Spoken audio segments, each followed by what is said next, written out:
Okay, I'm back. This is a follow up to the video I just posted about Kiah Hopson, who I think may have been murdered in Sterling Heights, a suburb of Detroit. And I wanted more information because something was a little sketchy about the Terry Groth and how she kept saying, first of all, I don't know why they were talking to her just because you are, I'm thinking she's a white woman who lives in the Sterling Heights neighborhood, and she's lived there apparently for 18 years. Great, whatever. But she kept saying, "Oh, it's so safe. It's so safe. It's safe here. I've never seen this happen." That's a lie because if you look up the FBI statistics on Detroit, excuse me, and some of the suburbs in Detroit, you will find that crime is less invasive in some of the suburbs of Detroit because they are downsized, they're minimized to white collar crime, so to speak. And a lot of white people there may or may not be convicted and indicted as often as black people or non white people.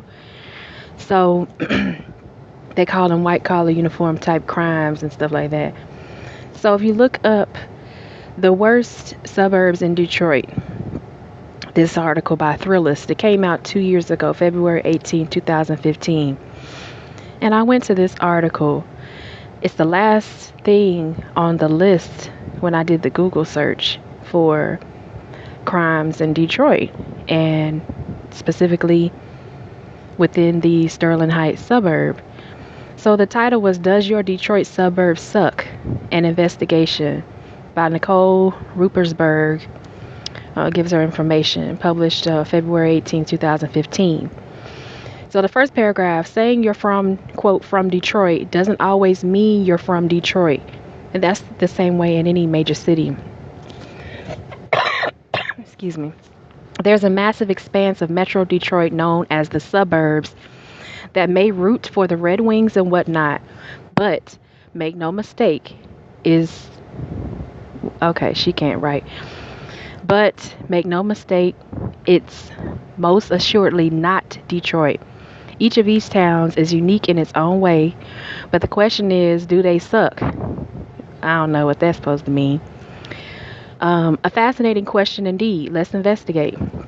So basically, this woman, um, Nicole, goes through all the suburbs of Detroit: Ferndale, Hazel Park, Oak Park, Farmington Hills, Royal Oak, Berkeley, Huntington Woods, Clawson, Troy, Auburn Hills, Rochester Hills, Clarkson, Waterford, White Lake, Canton, Redford, Grosse Pointe Woods, Shores and Farms, Grosse Pointe Park, East Point, Harper Woods, Roseville, Frazier, Mount Clemens, St. Clair Shores, and then these townships: Clinton Township, Shelby Township, Utica, Pontiac, Birmingham, Bloomfield Hills, West Bloomfield, Novi, Madison Heights, and then we come down to Sterling Heights. This is where it got interesting to me. They call Sterling Heights Sterling Whites. Okay, it's a joke in Detroit to call the area where this young lady, Kiah Hopson, was more than likely murdered. They call it Sterling Whites, as people like to say, but technically that's only 85% true. In addition to a small black and Asian population, 5 to 7%, roughly and respectively, there's a small but growing number of ethnic Arab residents, so much that if you drive along Dequander and Mound around 15 Mile Road, where it is 15 Mile Road and not Maple. Okay, the signs are bilingual English and Arabic, which means Dearborn isn't the only place you can get a good shawarma. I don't know what that is. That sounds like a racial epithet or something. I don't know. This is probably a white girl writing this. So basically, there's more to this story. Um, I think a lot of these suburbs in Detroit, and there's several others, of course, Dearborn, which we know about. Everyone knows about Dearborn. I'm gonna read that in a minute because she looked like she had a little bit more racial stuff going on there. These are sundown towns, okay? From all intensive purposes, from what I can see and what I've read, these are sundown towns. And due to increased gentrification in this area, the major metropolitan area of Detroit and the surrounding suburbs, similar to what we see in Atlanta, clearly what you see in New York City, and the five boroughs, what you see out here in LA, and the surrounding areas where you can't get a one-bedroom apartment lower than $1,200 in some areas. Okay, $1,200. My mom's mortgage on a 3-bedroom, 3,500 square foot house, 3-bedroom, 3-bath, driveway, 2-car garage, $900 for mortgage. Out here, you can't get no mortgage that low. But yeah, that when you have gentrification occurring, you do see the criminalization and the subjugation of non-white people in very specific areas, particularly when those areas have have lower property values that will be increased over time when white people can move in, and they move the non-white people out and move the white people in. Miraculously,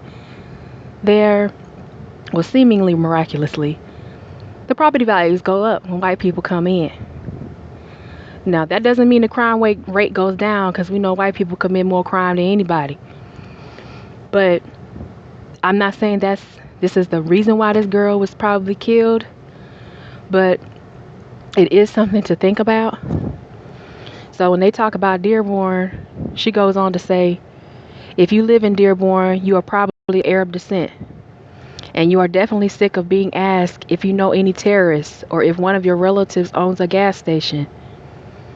First of all, you don't know any terrorists. And second of all, well, you may answer in the affirmative to the latter question, but really, that's besides the point. Then why the hell you bring it up? Like, this girl, I can't. Some of these people, this is what you call like one of the white liberals, I guess. I don't know. You know, these covert type races. Then she goes on Dearborn Heights, Warren, Southfield, Livonia, Pleasant Ridge, Plymouth, Northville, Taylor, Romulus, Inkster, Westland, and there's a few others, Allen Park, Melvindale. It's a lot of Lincoln Park, Woodhaven, and so forth. And that's the end of the page. There are no comments here. I don't see any. Okay, it's just the next story. But yeah, this woman